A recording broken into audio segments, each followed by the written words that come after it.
Hello everyone, কেমন আছেন সবাই? আশা করি অনেক ভালো আছেন। সো গাইস, আজকে আমি আপনাদের জন্য একটি নতুন ইন্টারেস্টিং টিউটোরিয়াল নিয়ে হাজির হয়েছি, যেটি হয়তো আপনার অনেক উপকার আসতে পারে, নতুবা এই টিউটোরিয়ালটি সম্পর্কে আপনি অনেক আগে থেকে জানতেন।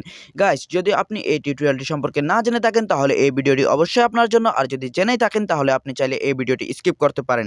তো ভিউয়ার্স, মূল ভিডিওতে যাওয়ার আগে একটি কথা না বললেই নয়, আপনি যদি আমার এই চ্যানেলে নতুন হয়ে থাকেন তাহলে অবশ্যই চ্যানেলটিকে সাবস্ক্রাইব করে দিন এবং পাশে আসা বেল বাটনে ক্লিক করে অল অপশনটি চালু করে দিন, যাতে করে আমি পরবর্তী ভিডিও আপলোড করার সাথে সাথে সবার আগে ভিডিওটি আপনার কাছে পৌঁছে যায়।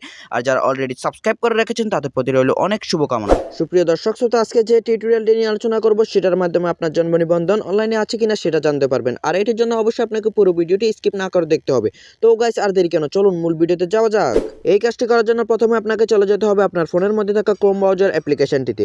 অ্যাপ্লিকেশনটি ওপেন হওয়ার পরে search or type web address অর্থাৎ সার্চ অপশনটিতে ক্লিক করতে হবে।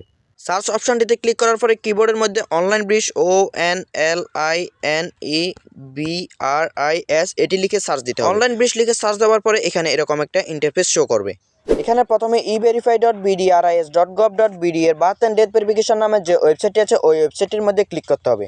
ক্লিক করার পরে এখানে এরকম একটা ইন্টারফেস শো করবে। এখানে প্রথম ঘর অর্থাৎ বার্থ রেজিস্ট্রেশন নাম্বার নামে যে ঘরটি আছে সেই ঘরটির মধ্যে আপনার জন্ম নিবন্ধন নাম্বার দিতে হবে। আমি আমার জন্ম নিবন্ধন নাম্বারটা এখানে দিয়ে দিচ্ছি।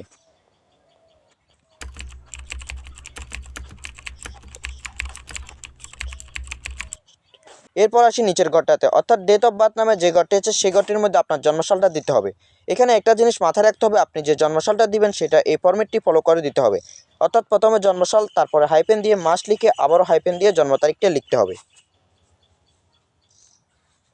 এই যে এখানে খেয়াল করুন, এখানে যোগ বিয়োগের একটা ম্যাথ দেওয়া থাকবে। এখানে বলা হচ্ছে যে 48 এবং 17 এর যোগফল কত। তো এখন 48 এবং 17 যোগ করলে যে আনসারটা হবে সেটা এই দি আনসারিস নামে যে ঘরটি আছে ওই ঘরটির মধ্যে বসাতে হবে। তারপর এখানে সার্চ অপশনটিতে ক্লিক করে দিতে হবে। তো ভিউয়ার, যদি আপনার জন্ম নিবন্ধনটি অনলাইন করা থাকে তাহলে এখানে এরকম একটা ইন্টারফেস দেখতে পারবেন।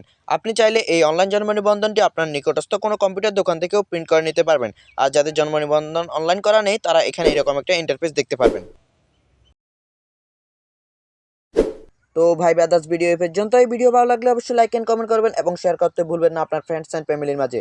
আপনার একটি লাইক থেকে আমি পরবর্তী কোনো ভিডিও মেক করার মোটিভেশন পাই। সবাই সুস্থ সুন্দর ভালো থাকবেন এবং বন্ধু হয়ে আমাদের পাশে থাকবেন। দেখা হবে আবারও টিপস এন্ড ট্রিক্সের নতুন কোনো ভিডিওতে। টাটা।